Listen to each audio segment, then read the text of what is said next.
श्री सद्गुरु महाराज की जय।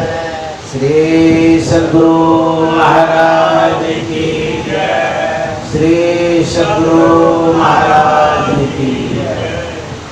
नमामि अमित ज्ञान रूपं कृपालम अगम बोधदाता सुबुद्धि निधि विशालम क्षमाशील यति धीर गंभीर ज्ञानम रंगतीर गणतीर समधीर ध्यानम जगत त्राणकारी अघारी उदारम भगत प्राण रूपम दयागुण्य पारम नमो सद्गुरुं ज्ञान दाता सुस्वामी नमामि नमामि नमामि। श्री सद्गुरु महाराज की जय।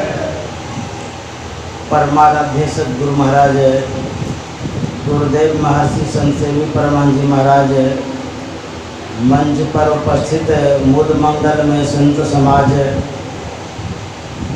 सत्संग प्रेमी महान भाव माता एवं बहनों, आदरणीय प्रोफेसर साहब बड़े ही विनम्रता और शिष्टता पूर्वक अपने बातों को हम तक पहुंचा रहे थे और मुझे बड़ी प्रसन्नता होती है उनके शब्दों को सुनकर के, और मैं बहुत खुश होता हूँ जब ऐसे विद्वानों के शब्दों को सुनने का मौका मिलता है। यहाँ जो मैं जलालगढ़ पहुँचा, इसमें आदरणीय ललित बाबू और उनकी धर्मपत्नी रेखाबाई का विशेष श्रेय है। उन्होंने विशेष आग्रह करके बुलाया, उनको बहुत बहुत धन्यवाद। इस भीषण गर्मी में कहीं आने जाने में मन घबराता है, लेकिन श्रद्धा विशेष के कारण आ पाया हूँ। और यह जो सज्जन बाबू ने अपने आवास पर बुलाया, इसके लिए बहुत बहुत धन्यवाद। यह शुभ अवसर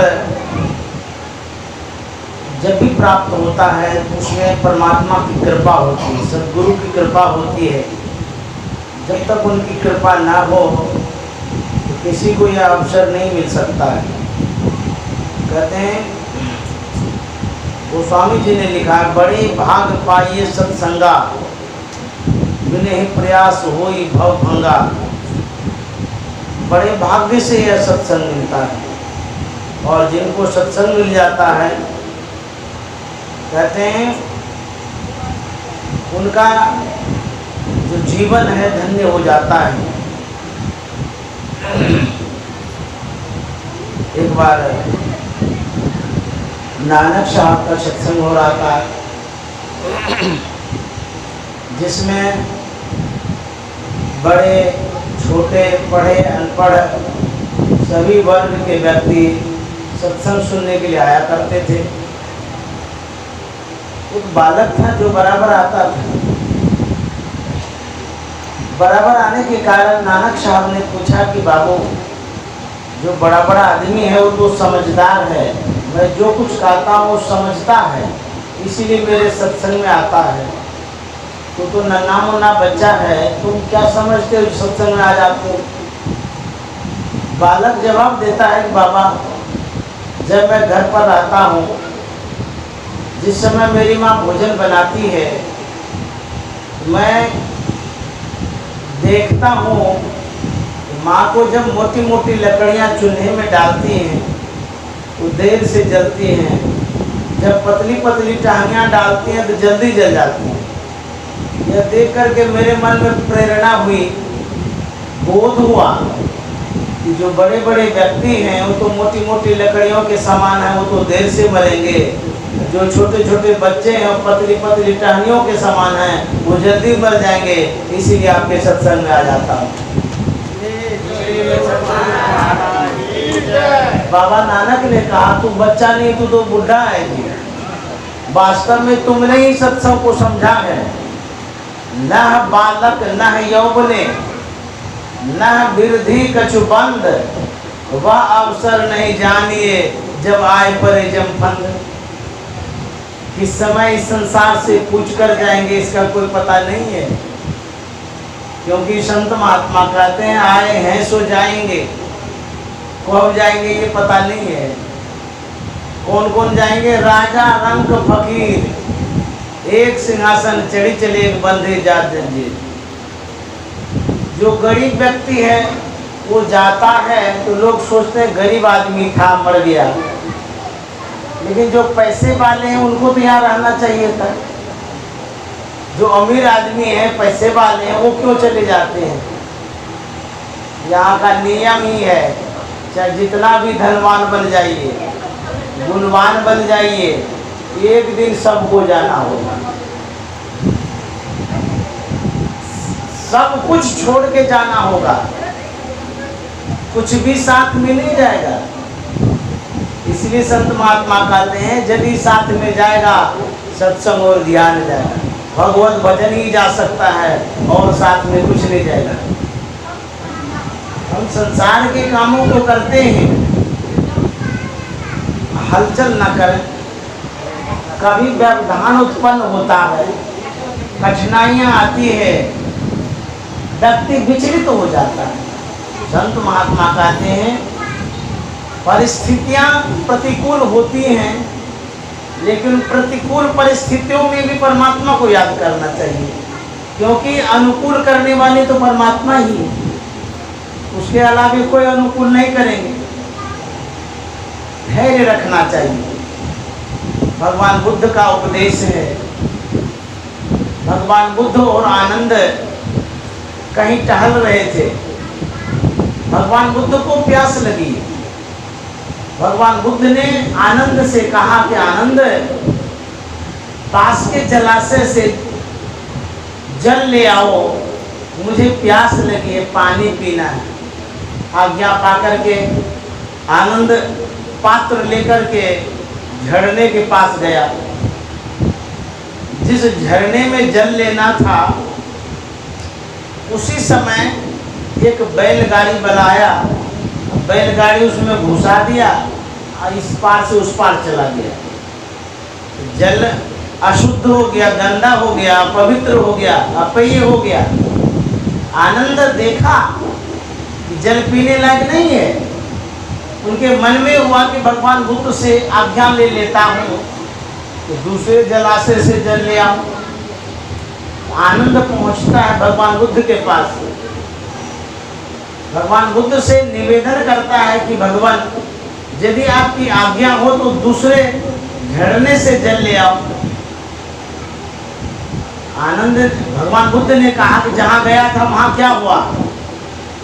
आनंद ने कहा भगवान उस जलाशय में एक बैलगाड़ी बनाया, बैलगाड़ी घुसा दिया, गंदा हो गया वो पानी, पीने योग्य नहीं रहा, इसीलिए वहाँ से जल नहीं लाया। भगवान बुद्ध ने कहा वहीं फिर जाओ। आज्ञा पाकर के आनंद वहीं जाता है। फिर भी जल शुद्ध नहीं हो पाया था, कीचड़ बन गया था। फिर आनंद खाली हाथ लौटा। भगवान बुद्ध से कहते हैं कि वो तो जल अभी शुद्ध नहीं हुआ है और कहीं से ले आओ। बोले नहीं, उसी में फिर जाओ। फिर आनंद गया, तब भी शुद्ध नहीं हो पाया था। फिर आनंद आया, भगवान बुद्ध से कहा कि वो अभी तक शुद्ध नहीं हो पाया है, आपकी आज्ञा हो तो दूसरे झरने से ले आऊं जल। बोले नहीं, फिर जाओ। एक बार उनको वहीं पर भेजे। इस बार वह जल शांत और शुद्ध पीने योग्य हो गया था। आनंद जल पात्र में जल लेता है और भगवान बुद्ध के पास पहुंचता है। भगवान बुद्ध के सामने उपस्थित किया। भगवान बुद्ध ने जलपान किया। उसके बाद भगवान बुद्ध ने प्रेरणादायक बात कही, शिक्षाप्रद बात कही। भगवान बुद्ध ने कहा कि आनंद, जिस तरह उस झरने का जल बैलगाड़ी के घुसने से गंदा हो गया, पवित्र हो गया, अपेय हो गया, उसी तरह से हम लोगों के अंदर में विकार रूपी बैलगाड़ी रोज चलते रहता है। इसका मतलब ये नहीं है कि पलायन कर जाए। भगवान बुद्ध ने कहा आनंद, जिस तरह से धैर्य के साथ तुम जाते रहा, एक समय आया जिसमें शुद्धता भी आई, पवित्रता भी आई और जल पीने योग्य हो गया। उसी तरह से व्यक्ति के अंदर में विकृतियां आती हैं, वैमनस्यता भी आती है, विकृत परिस्थितियां आती हैं। भगवान बुद्ध ने कहा कि धैर्य रखो, एक दिन अनुकूल परिस्थिति अवश्य आएगी। धीरज धरे तो कारज सरे, मेरे गुरुदेव ने कहा था। कबीर साहब ने बड़ा अच्छा कहा है, अरे मन धीरज काहे न धरे। तो मन तुम धैर्य रखो, संसार ही ऐसा है जहाँ दुख है, कष्ट है, कलह है। यदि ये सब ना हो उसको संसार ही नहीं कहेंगे। जो कोई संसार में आएंगे दुख का मुख देखना ही पड़ेगा उसको, क्योंकि संत महात्माओं ने कहा तन धर सुखिया काउन देखा, जो देखा सो दुखिया हो। शरीर जो भी धारण करते हैं उनको दुख झेलना ही पड़ेगा। भगवान बुद्ध ने कहा जैसे बैलगाड़ी बैल के पीछे पीछे लगा हुआ रहता है, उसका चक्का पहिया, उसी तरह से व्यक्ति के पीछे सुख और दुख लगा रहता है। व्यक्ति कहीं भी चले जाएंगे, कोई न कोई दुख उसके पीछे रहेगा। कहाँ जाएंगे भाग करके? शरीरम व्याधि मंदिरम, शरीर लेकर के तो जाएंगे, शरीर में भी तो रोग आता है, वो भी तो दुख का कारण है। इसलिए भगवान बुद्ध ने कहा धैर्य रखो, घबराओ नहीं। इसके लिए संत महात्मा कहते हैं यदि साधु महात्मा का संग हो जाए, अच्छी संगति हो जाए, तो जीवन में बदलाव आता है, परिवर्तन होता है। गोस्वामी जी ने बड़ा अच्छा लिखा है, हानि कुसंग सुसंगति लाहू, लोकहु वेद विदित सब काहू। हानि कुसंग, यदि कुसंग हो जाता है अवश्य हानि होगी। अच्छा संग हो गया तो उसमें लाभ ही लाभ है। उदाहरण दे करके बतलाते हैं किस तरह से लाभ और हानि होती है। गोस्वामी जी कहते हैं गगन चढ़ई रज पवन प्रसंगा, कीचई मिलई नीच जल संगा। धूल को देखिए, जमीन में पड़ी हुई रहती है, उसका अस्तित्व तो नहीं है कि वो आकाश में चली जाए।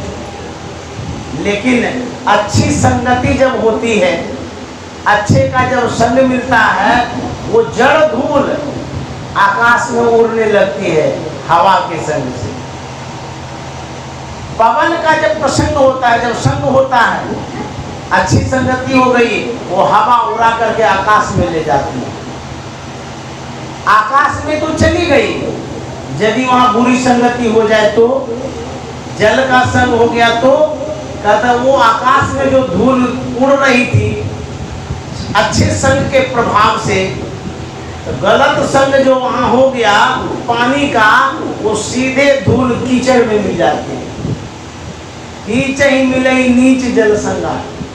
इसलिए कहते हैं कबीर संगत साधु की, जो गंधी को बास, जो कछु गंधी दे नहीं तो भी बास सुबास। अच्छी संगति होगी, अच्छा संग होगा, उसका अच्छा प्रभाव पड़ेगा। लोग कहा करते हैं सिया राम मैं सब जग जाने, करो प्रणाम जोड़ी जुग पानी। सब में भगवान है, इसलिए सबका संग करना चाहिए। लेकिन मेरे गुरुदेव महर्षि संत सेवी जी महाराज कहा करते थे देश काल पात्र देख करके संग करना चाहिए। सब में भगवान अवश्य है, लेकिन फिर भी देश काल पात्र का ख्याल रख।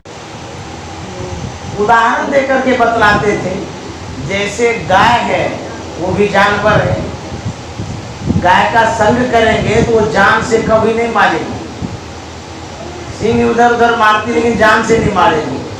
बाघ भी तो जानवर है, लेकिन बाघ का संग करेंगे तो। एक छोटी सी कथा है, सुनाता हूं। संग से क्या होता है वो बता रहे हैं। एक व्यक्ति था, शिक्षित था, बाघ के बच्चे को पालता था। होते होते वो सयाना हो गया। एक दिन वो ऑफिस से आया, उस बाघ को सहला भी रहा था, खिला भी रहा था, बड़ा प्यार कर रहा था। वह बाघ उनके पैर को चाटने लगा।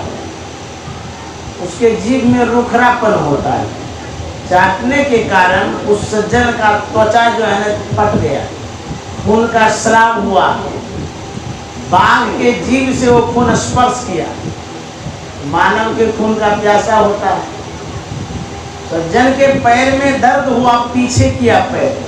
जैसे ही पैर पीछे किया, बाघ उनके कंधे पर पंजा डाल दिया। जिस बाघ को खिलाया पिलाया, पोसा पाला, और वो बाघ खाने के लिए तैयार हो गया।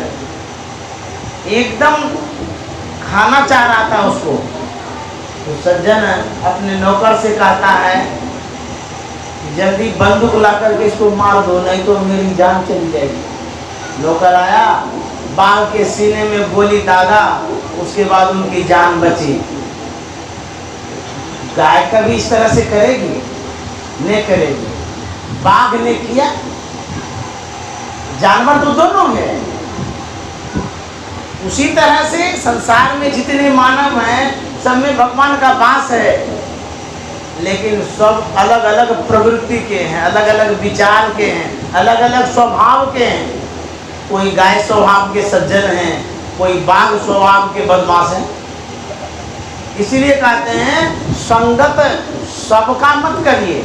हमारे गुरुदेव कहा करते थे, देश काल पात्र देख के संग करिए, नहीं तो बाघ वृत्ति वाला आदमी होगा, दोस्ती करिएगा, एक दिन गला घोटेगा, खत्म कर देगा वो, क्योंकि उसका संस्कार ही ऐसा है।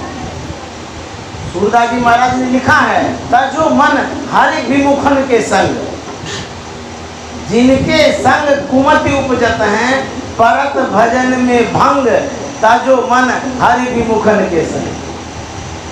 कहता अरे मन, उसका संग छोड़ दो, त्याज दो। जो भगवान को नहीं मानता है, ईश्वर को नहीं मानता है, भगवत भजन नहीं करता है, सत्संग नहीं करता है, ऐसे का संग नहीं करना चाहिए। तुलसीदास जी महाराज ने कहा, ते नर नरक रूप जीवत जग, भव भंजन पद विमुखा भागी, नहीं सत्संग भजन नहीं हरि को, श्रवण न राम कथा न लगे। वह नर नरक के समान है जो सत्संग नहीं करता है, जो भजन नहीं करता है, वैसे का संग छोड़ देना चाहिए। संग का रंग लगता है, जैसा संग वैसा रंग। इसलिए संत महात्मा कहते हैं साधु का संग। साधु किसे कहते हैं? साधु किसी वेश विशेष वाले को नहीं कहते। लंबी लंबी दाढ़ी बढ़ा लेने वाले को साधु नहीं कहते, बाल मुड़ा लेने वाले को साधु नहीं कहते हैं, गिरवा वस्त्र पहन लिए तो वो साधु नहीं है। तब एक बार नानक साहब के पास एक सज्जन गया। उन्होंने पूछा कि योगी किसे कहते हैं, बताइए। नानक साहब ने कहा, योग न खिंथा, योग न डंडे, योग न भस्म चढ़ाइए, योग न मुंडी मूड़ी मुड़ाइए, योग न सिंगी बाइये, गली जोग न होई।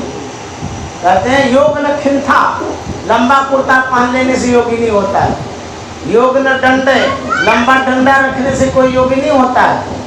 योग न भस्म चढ़ाइए, बहुत भस्म लगा लेने से कोई योगी नहीं होता है। योग न मुंडी मूड़ी मुड़ाइए, बाल मुड़ा लेने से कोई योगी नहीं होता है। तो सज्जन ने कहा, महाराज तब योगी की क्या पहचान? नानक साहब ने कहा, एक दृष्टि करी सम सरी जाने योगी कहिए सोई। जो दृष्टिधारों को जोड़ना जानता है, जो दृष्टियों की क्रिया करता है, वही योगी है। बाबा देवी साहब के वेश को यदि देखेंगे तो अवश्य पता चलेगा वो गेरुआ वस्त्र नहीं पहने हुए हैं, तब तो वो योगी नहीं हुए। और उनके जैसा योगी कोई हो भी नहीं सकता। महान योगी थे, महान संत थे बाबा देवी साहब, लेकिन कोट पहनते थे काला वर्ण। उन्होंने कहा कि कपड़ा पहन लेने से कोई योगी महात्मा नहीं होता है, बल्कि जो क्रिया है, उन क्रियाओं को जो करता है वही योगी है। जो धीरज लाल गुप्त थे वो तो गृहस्थी थे, घरे में रह करके साधन भजन करते थे। गुरु महाराज उनके ज्ञान से इतने प्रभावित हो गए कि गुरु महाराज ने कहा कि मुझे आप दीक्षा दे दीजिए, आप हमारे गुरु बन जाइए। लेकिन उन्होंने कहा कि नहीं नहीं, मैं आपका गुरु नहीं बनूंगा। बोले क्यों? आपको यही नहीं लगता है कि हम वैरागी हैं, साधु हैं, महात्मा हैं, इसीलिए आप गुरु हमारा नहीं बनना चाहते हैं?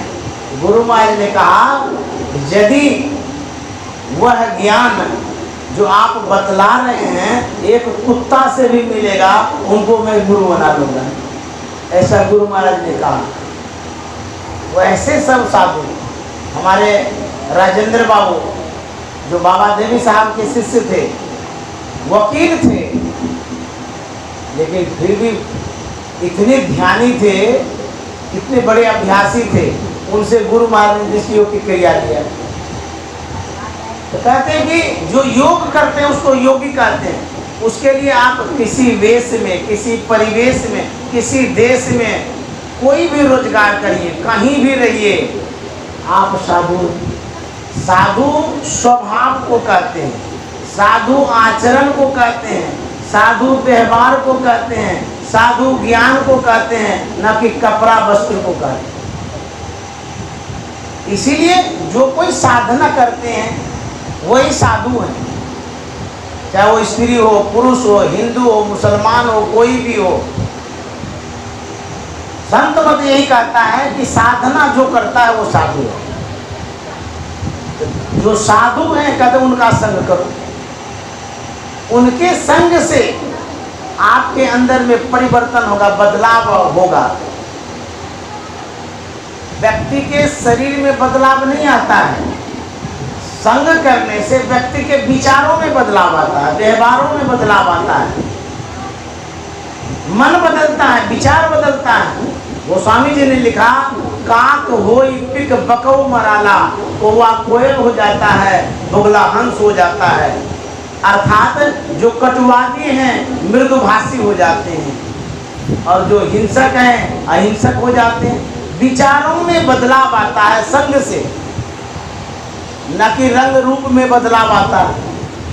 सत्संग करने से हमारा जो विचार है वो परिवर्तित होता है, परिशुद्ध होता है। इसलिए सत्संग की आवश्यकता है। बिनु सत्संग विवेक न होई, राम कृपा बिनु सुलभ न सोई। एक बार संत कबीर साहब के पास विष्णु लोक से विमान आया। उन्होंने कहा कि महाराज विष्णु लोक चलिए, आपके लिए विमान आया है। कबीर साहब ने कहा नहीं, मैं नहीं जाऊंगा। पार्षद कहता पर आश्चर्य, विष्णु लोक तो वही लोग जाते हैं जो बहुत पुण्यात्मा धर्मात्मा होते हैं, बहुत जन्मों का पुण्य जमा होता है, वही जाते हैं। और आपके लिए सरलता पूर्वक विमान आया है, आप कहते नहीं जाएंगे। एक बच्चा है जिसको आप खिलौना दे रहे हैं, वह बच्चा मना करता है, नहीं देता है। इसका मतलब है उस बच्चे को उससे विशेष खिलौने के विषय में पता है, तब ना मना करता है, नहीं तो झट से ले लेगा। वो जानता है कि इस खिलौने से विशेष खिलौना और होता है, ये छोटा मोटा खिलौना है, इसीलिए वो नहीं लेता है। ठीक उसी तरह से कबीर साहब वैकुंठ लोक नहीं जाना चाहते हैं। इसका मतलब है कबीर साहब को वैकुंठ लोक से विशेष लोक का पता है, तभी तो मना करते हैं।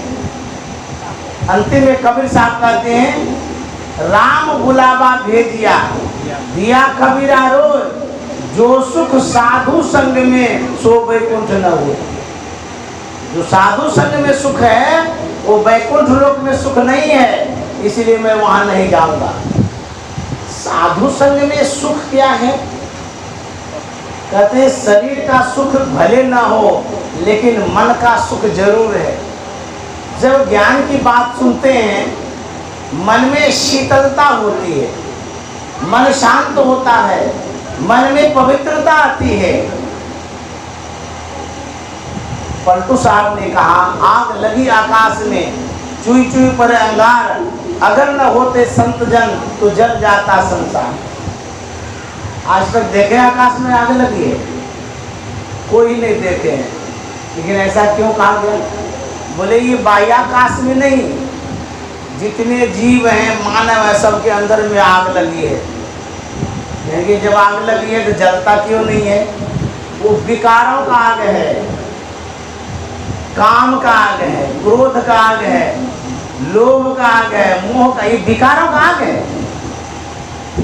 देखिए रावण क्रोध के कारण जल करके समाप्त हो गया, विनाश हो गया ना रावण का, क्रोधाग्नि में वो जल करके समाप्त हो गया। ये आग है। मोह के कारण विनाश होता है, मोह में व्यक्ति फंस जाता है।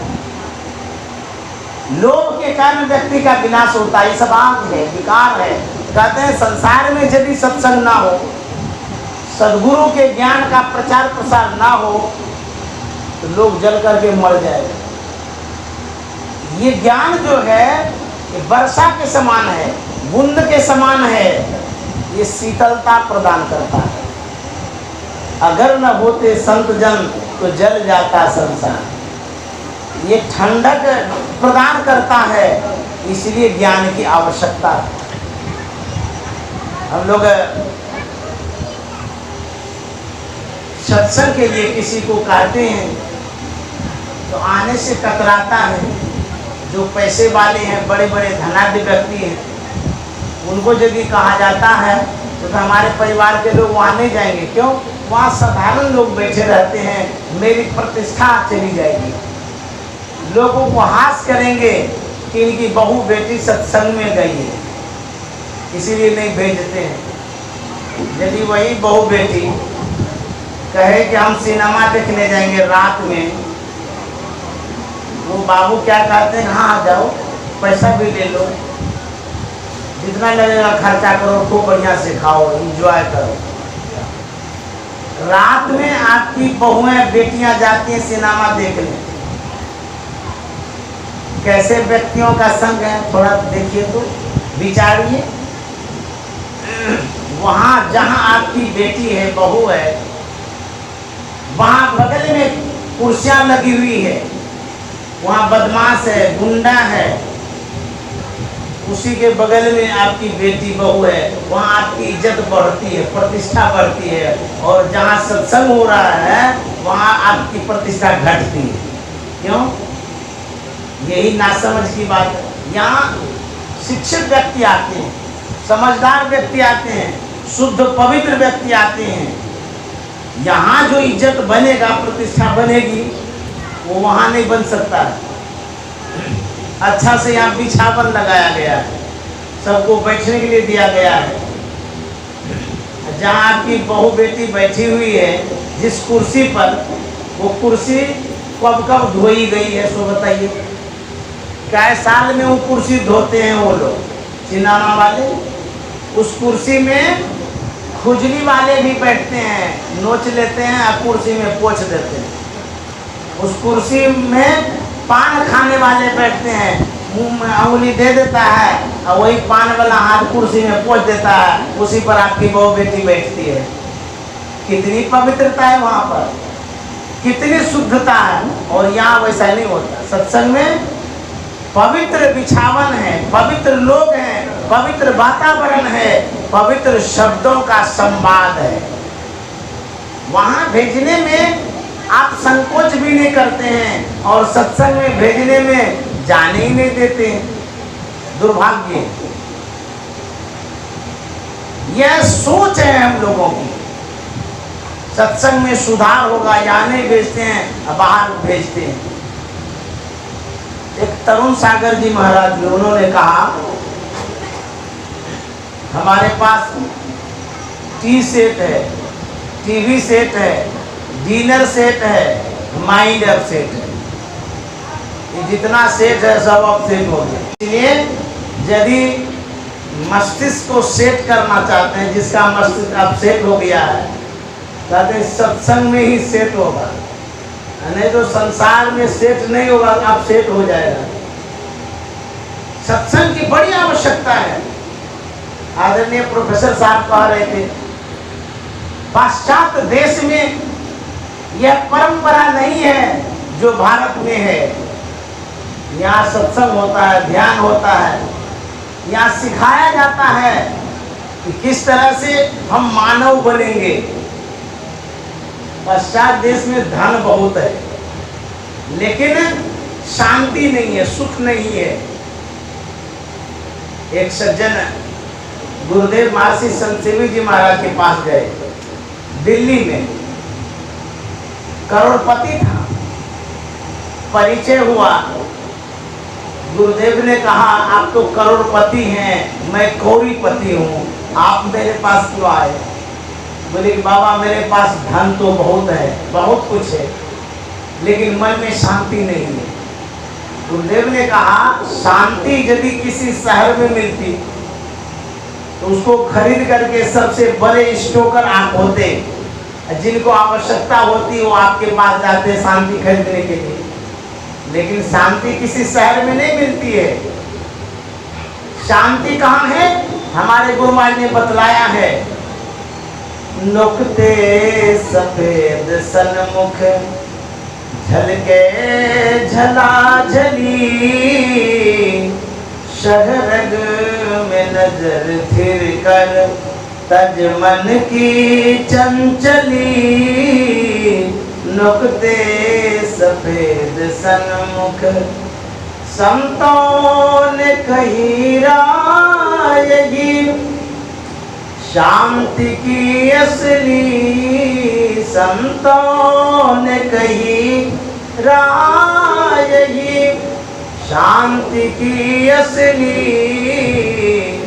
शांति को जो चाहता तजे और जो नकली, शांति को जो चाहता तजे और जो नकली, नुक्ते सफेद सन्मुख। गुरु महाराज ने कहा यदि शांति चाहते हैं तो बिंदु ध्यान करिए। नुक्ता कहते हैं बिंदु को, बिंदु में ही सुख सिंधु है। जो ध्यान करेंगे उसको शांति मिलेगी। ध्यान बिनु नहीं शांति पावे, लोगों कितनों हुए। गुरु महाराज ने कहा जब तक ध्यान नहीं करेंगे तब तक शांति नहीं आएगी, और इसी शांति के लिए लोग खोज करते हैं, प्रयत्न करते हैं, प्रयास करते हैं। गुरु महाराज ने बड़ी अच्छी परिभाषा हम लोगों के सामने रखा है। गुरु महाराज ने लिखा है शांति स्थिरता व निश्चलता को कहते हैं। शांति को जो प्राप्त कर लेते हैं संत कहलाते हैं। संतों के मत व धर्म को संत मत कहते हैं। शांति प्राप्त करने की प्रेरणा मनुष्यों के हृदय में स्वाभाविक ही है। शांति खोजते हैं, क्यों? ये प्रेरणा अंदर से हो रही है। लेकिन खोजने के लिए जो जाते हैं, कहाँ जाते हैं? धन में, संपत्ति में, परिवार में, कुटुंब में, समाज में, सिनेमा में। शांति की प्रेरणा तो हो रही है, लेकिन खोजने का जो रास्ता है वही उल्टा है। उस प्रेरण से प्रेरित होकर इसकी पूरी खोज संतों ने की। कहाँ की? अंदर में की। यही डिफरेंस, यही अंतर है। संत महात्मा भीतर में खोज रहे हैं और संसार के लोग बाहर में खोज रहे हैं। खोज होती है, जीव मात्र शांति चाहता है, लेकिन जो मार्ग है, जो रास्ता है, वही उल्टा है। बाहर के लोग बहिर्मुखी हो गए, संसार के लोग, लेकिन संत महात्मा प्रेरणा से प्रेरित होकर के भीतर में खोज की। जब खोज किए तो उसको प्राप्त हुआ, मिला। जो मिला उसने लोगों के सामने रखा भी। शांति का यही मार्ग, यही रास्ता है। कुछ महात्माओं ने कहा, किन्हीं की वाणी को लिपिबद्ध किया गया, उनके किताबों को पढ़ते हैं। तो संत महात्मा यही कहते हैं, शांति बाहर में नहीं है, अंदर में है। यदि शांति चाहते हैं तो, नहीं तो संसार में संपत्ति संग्रह करते रहेंगे, इसमें शांति नहीं मिलेगी। दुर्योधन के पास कितना साम्राज्य था बड़ा। दुर्योधन के पास पूरी एशिया महादेश के मालिक थे। इतना संपत्ति हो गया, फिर भी वो संसार में शांति नहीं मिली। रावण के पास सोने का महल, रुपए का छाजा, लेकिन छोड़ चले नगरी के राजा, कहाँ रह पाया, वो भी चले गए संसार से। इसीलिए संत महात्मा कहते हैं, यदि शांति चाहते हैं, भगवत भजन में है, सत्संग में है, उसी ओर जाना होगा। गुरु महाराज ने जीवन पर्यंत इस बात का प्रचार किया कि निज तन में खोज सज्जन, बाहर न खोजना, अपने ही घट में हरि हैं, अपने में खोजना। कबीर साहब ने कहा, नाम हरि का जप ले बंदे, फिर पीछे पछताएगा। नाम हरि का जप ले बंदे, फिर पीछे पछताएगा। तू कहता है मेरी काया, काया का गुमान क्या। तू कहता है मेरी काया, काया का गुमान क्या। चांद सा सुंदर ये तर तेरा, मिट्टी में मिल जाएगा। चांद सा सुंदर ये तर तेरा, मिट्टी में मिल जाएगा। नाम हरि का जप ले बंदे, फिर पीछे पछताएगा।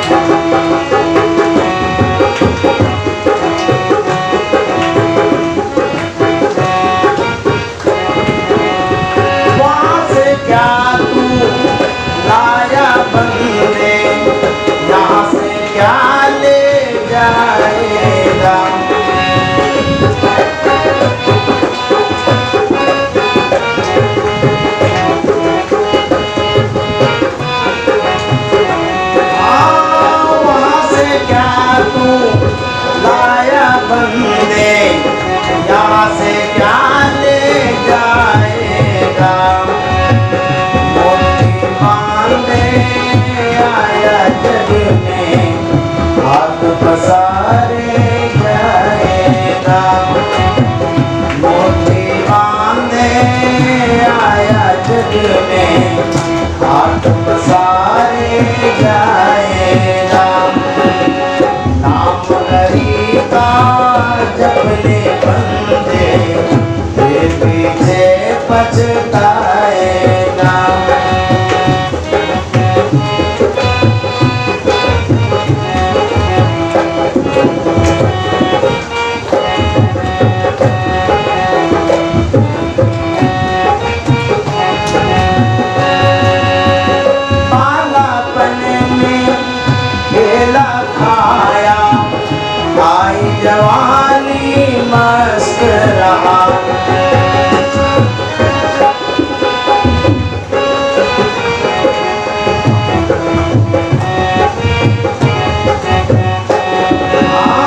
बड़ा पछताएगा, बूढ़ापन में रोग सताए, हाथ बड़ा पछताएगा। नाम हरि का जप ले बंदे, फिर पीछे पछताएगा।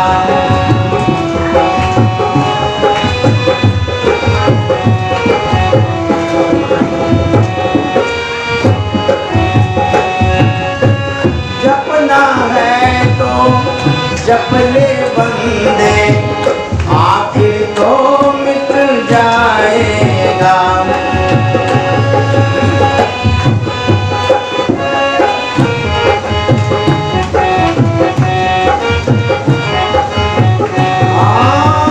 जपना है तो जप ले बंदे, आखिर तो मिट जाएगा। बात कबीर सुनो भाई साधो, करनी का फल पाएगा। बात कबीर सुनो भाई साधो, करनी का फल पाएगा।